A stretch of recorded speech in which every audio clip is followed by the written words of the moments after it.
Cairo has once again been paralysed by protest as hundreds of thousands of people gathered in Tahrir Square for what they are calling the Day of Departure. It comes as a second federal government charter flight has evacuated 92 Australians from Egypt, landing in Germany overnight.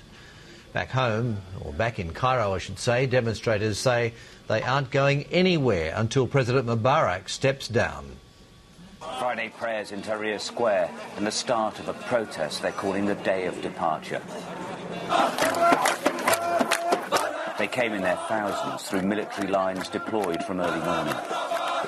After days of fear and uncertainty, fighting and conflict over the control of this now symbolic traffic roundabout in central Cairo, there is once again a sense of optimism.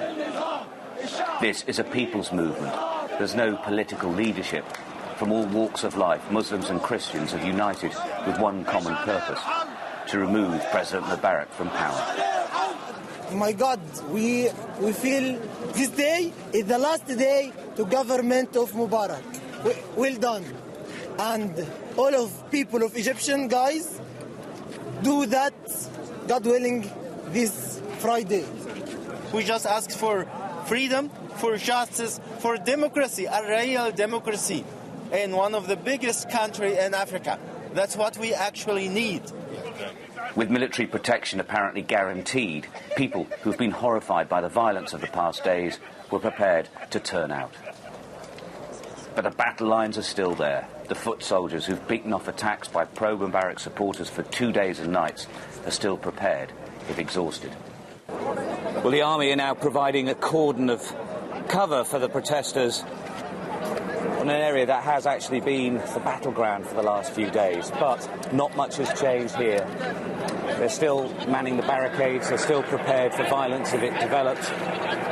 They're hopeful that things are going to change, but many of them are not absolutely convinced that the president will go today, so they're going to stay as long as it takes. There's a completely different atmosphere down here, just a short distance from the square proper. Over the wire, the army are in control of a no-man's land where the battles are fought. These people believe that this is the end for President Mubarak. They're adamant they'll stay until he does go. But the military's patience will doubtless grow thin. Ultimately, what happens next will likely be decided by their commanders.